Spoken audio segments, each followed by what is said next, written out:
Good morning everyone, we're on Wednesday's newsletter and I'm going to start off by taking a look at US 30-year Treasury bonds. The reason being the bond market, as you can see, is falling apart, and yesterday US Treasury Secretary was in Beijing trying to allay any fears that the Chinese may have about their investments. They're the biggest investor in US treasuries in the world, the Chinese, and apparently a lot of rumours coming out, and I've read this in a few reports and spoke to a few people, that the Chinese actually sort of started laughing at his answers, which isn't good.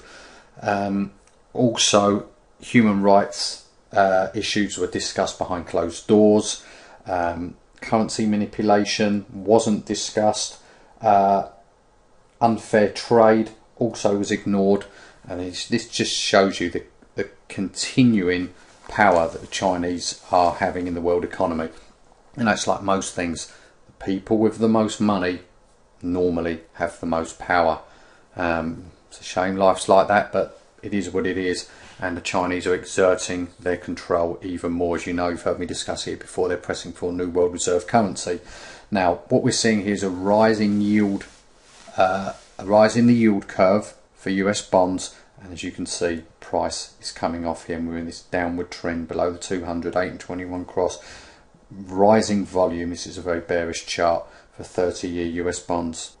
Now with all this happening, the Fed are going to be forced to expand their quantitative easing measures, and which is the last thing I'm sure they want to do. They're already running a huge deficit, which is having such a detrimental effect on the dollar and their treasury market.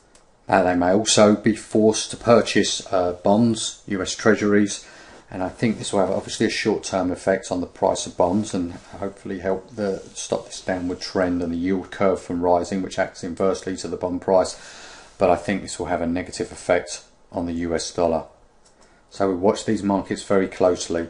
You'll see the dollar and the US economy in deeper trouble if the prices here keep on the downward trend. Let's look at 10-year notes.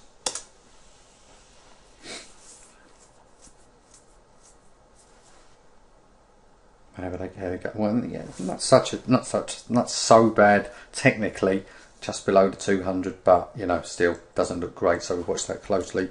Now we are profiting from all this, and because we positioned ourselves in place, we saw the writing on the wall and we took action, and now we have very profitable trades. And I'm more than happy for now still to hold, be long the currencies of exporting nations. So Brazilian real, probably easier for you to trade. Canadian dollar, I know a lot of you maybe hopefully already long took the recommendation we made a couple of weeks ago, long Aussie dollar, and also long euro as well at the moment, even though it's not a commodity exporting nation as such. It's weighted the most against the dollar. So you can see here technically really well overdue a correction. And when I say correction, what we do is we get some fib retracement lines, take it from this high here to this low here. Zoom in a bit so you can see. So we're due a 50% retracement, would just take us back to the 200. 38.2 will take us up to just above the 21 EMA. So even with these fib retracements, which is no stock goes, remember, no stock goes up or down, you still would be sort of still in this very much in this downtrend, and we are profiting greatly from this. They heard me discuss this yesterday. Let me just zoom out a bit so you can see a bigger picture on this. We're long the euro from 138. And by now we've taken off 2/3 of this trade. We've already bumped our stop up to break even at 138, and we'll see now if we can get a real run again, which we have so far. 5 cents in the money, which is a big move for us in the euro, and then we'll look tomorrow about bumping our stop up a bit more, making sure we lock in some of these profits. We certainly don't want to give back 5 cents. We no need to do that now. We'll give it a bit of room for now. We'll discuss that more in depth tomorrow. We are also long Aussie dollar, which we are long from about 69 cents, now trading at 82. We're holding the last half of this trade, and we bumped our stop up, and we're going to bump it up again here to just below 80 cents. Just below 80 cents. So just below, about 79.40 is just below the 8. Any close below there, we want to be out of the trade. We could get caught with a spike lower and then it rallies, but you know, we've got a lot of profit. We've traded this very well. We want to make sure we lock it in. One I didn't take but recommended you take by buying the pullback to here when we held above the 200 for a few days. You bought the pullback round about here, the 85 cents mark. You've sold half up here. I said at 89 cents, now holding the final third. Do the same as we did with Canadian dollars, just below the AP and MA, raise your stop to about 90 cents. We want to make sure we lock in the profit. We're also long Canadian dollar, Japanese yen. Again, we've sold 2/3 of this position. We're holding the final third. Again, I'm going to bump my stop up to just below the 8 EMA, which is 86.152, around about that figure. Make sure we lock in more profits there.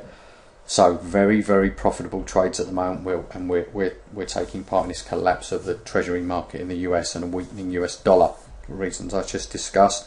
Let's take a look at our other position, soybeans. Again, this has just been a huge trade, long from 10.06, now trading 12.09. We bump our stop up to around about the 11.80 mark, just below the 8 period EMA. Make sure we lock in the profits. We don't want to give back all this. We're holding the final third.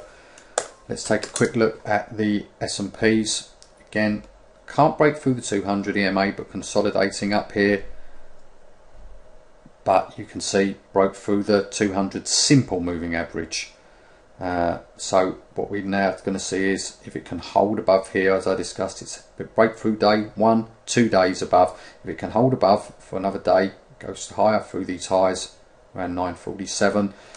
Hold to the end of the week, then we'll look at adding to our already final part of a long position we had from 789. So again, another profitable trade.